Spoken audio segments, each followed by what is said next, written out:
നമസ്കാരം. ഇന്ന് ഞാൻ സംസാരിക്കുവാൻ പോകുന്നത് ഒരു വ്യക്തിയെ പറ്റിയല്ല, ഒരു ആശയത്തെ പറ്റിയാണ്.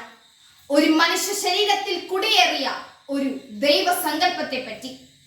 ലോകം മുഴുവൻ ശക്തിയെ പടയിൽ, വാളിൽ, ആയുധങ്ങളിൽ കണ്ടപ്പോൾ ഒരർദ്ധനഗ്നനായ ഫക്കീർ ലോകം മുഴുവനോടും വിളിച്ചു പറഞ്ഞു, എന്റെ കയ്യിൽ ഒരു ആയുധമുണ്ട്. ആ ആയുധത്തിന്റെ പേര് അഹിംസ.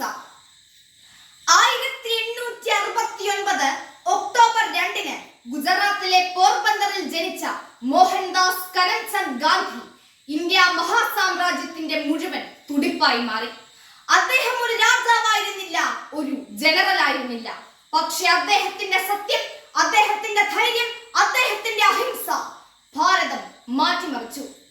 ചെറുപ്പം മുതൽക്കേ തന്നെ സത്യസന്ധതയോടും ധാർമ്മികതയോടും നീതി പുലർത്തിയിരുന്ന മോഹൻദാസ് കരംചന്ദ് ഗാന്ധി നിയമ പഠനത്തിനായി ഇംഗ്ലണ്ടിലേക്കും പിന്നീട് സൗത്ത് ആഫ്രിക്കയിലേക്കും യാത്ര ആരംഭിച്ചു. ദക്ഷിണാഫ്രിക്കയിലെ ഒരു തണുത്ത രാത്രി.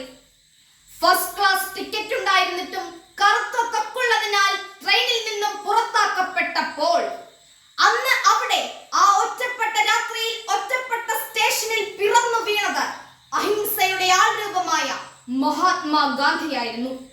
ദക്ഷിണാഫ്രിക്കയിലെ അനീതിക്കെതിരെ അദ്ദേഹം ആദ്യമായി ഉയർത്തിയത് വാളിനേക്കാൾ മൂർച്ചയുള്ള വാക്കുകളായിരുന്നു. അഹിംസയും സത്യവും ആയുധമാക്കി അദ്ദേഹം ലോകത്തെ മുഴുവൻ പഠിപ്പിച്ചു. വലിയ മാറ്റങ്ങൾ തുടങ്ങുന്നത് ചെറിയ ഹൃദയങ്ങളിൽ നിന്നാണ്. അങ്ങനെ ഗാന്ധിജിയുടെ അഹിംസയുടെയും സത്യത്തിന്റെയും പാത പിന്തുടർന്ന ദക്ഷിണാഫ്രിക്ക ഒടുവിൽ 1994 ഏപ്രിൽ 27 നെൽസൺ മണ്ടേലയുടെ നേതൃത്വത്തിൽ വംശവിവേചനത്തിന്റെ ചങ്ങലകൾ പൊട്ടിച്ച് സ്വാതന്ത്ര്യം നേടി. ദക്ഷിണാഫ്രിക്കയിൽ അഹിംസയുടെ വിത്തുകൾ പാകിയ മഹാത്മാഗാന്ധി ഇന്ത്യയിൽ അതിനെ ഒരു വൃക്ഷമാക്കി.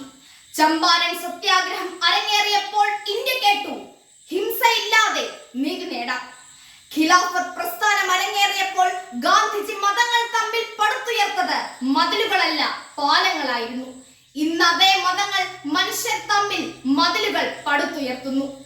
സ്നേഹം തന്നെയാണ് രാഷ്ട്രീയത്തിന്റെ അടിസ്ഥാനമെന്നാണ് ആ മഹാത്മാവ് നമ്മെ പഠിപ്പിച്ചത്. ഉപ്പ് പോലും ഉണ്ടാക്കാൻ ബ്രിട്ടീഷുകാർ നിരോധിച്ചപ്പോൾ 240 മൈൽ നടന്ന് ദണ്ഡിയിലെത്തി കടലിൽ കാൽ മുക്കി ഉണ്ടാക്കിയെടുത്തത് വെറും ഉപ്പായിരുന്നില്ല, ഒരു സാമ്രാജ്യത്തിനെതിരെ പൊട്ടിത്തെറിച്ച അഹിംസയുടെ വിളംബരമായിരുന്നു. ഗാന്ധിജി ഉച്ചരിച്ചു, അവരുടെ ഭരണത്തിന് നമ്മുടെ അനുസരണമാണ് ആധാരം. അനുസരണം നിർത്തൂ. ജനങ്ങൾ എഴുന്നേറ്റു, സ്കൂളുകൾ വിട്ടു, കോടതികൾ ബഹിഷ്കരിച്ചു, ഭരണകൂടത്തെ നിരസിച്ചു. അന്ന് അവിടെ അഹിംസ വിപ്ലവമായി നടന്നു. ആളില്ല, തോക്കില്ല, വാളില്ല. എന്നാൽ ജനഹൃദയങ്ങളിലെ തീപ്പൊരി മുഴുവൻ കത്തിജ്വലിച്ചു. അങ്ങനെ 1947 ഓഗസ്റ്റ് 15 അഹിംസ പടവാളാക്കിയ ഇന്ത്യൻ ജനതയ്ക്ക് മുൻപിൽ സൂര്യൻ അസ്തമിക്കാത്ത സാമ്രാജ്യം മുട്ടുകുത്തി. ഭാരതാംബയുടെ കാലിൽ വീണ കിരാതമായ അടിമച്ചങ്ങല അഹിംസയുടെ ആൾരൂപമായ മഹാത്മാഗാന്ധിയുടെ നേതൃത്വത്തിൽ പൊട്ടിച്ചെറിയപ്പെട്ടു. എന്നെ കേട്ടുകൊണ്ടിരിക്കുന്ന എന്റെ പ്രിയ സുഹൃത്തുക്കൾ ഓർത്തേക്കാം, മൺമറഞ്ഞു പോയ ഗാന്ധിയുടെ അഹിംസായുഗത്തെ പറ്റി നാം ഇന്നെന്തിനാലോചിക്കണം? പക്ഷേ മാറ്റത്തിന്റെയും പുരോഗതിയുടെയും വിപ്ലവ കൊടുങ്കാറ്റടിക്കുന്ന ഈ വർത്തമാന കാലത്തിന്റെ ഗന്ധത്തിൽ യുദ്ധത്തിന്റെയും കൊലപാതകത്തിന്റെയും മതവൈര്യത്തിന്റെയും കപട രാഷ്ട്രീയത്തിന്റെയും കൊലപാതകങ്ങളുടെയും ലഹരിയുടെയും പീഡനത്തിന്റെയും ക്രൂരതയുടെയും മണമാണ്. എന്നെ കേട്ടുകൊണ്ടിരിക്കുന്ന പുരോഗമനവാദികളും ഓർക്കണം, കണ്ണിന് പകരം കണ്ണു കൊടുത്താൽ ലോകം കുരുടരായി പോകും. ഗാന്ധിജിയെ ആരാധിക്കുക എന്നതിലല്ല, ഗാന്ധിയായി ജീവിക്കുക എന്നതിലാണ് കാര്യം.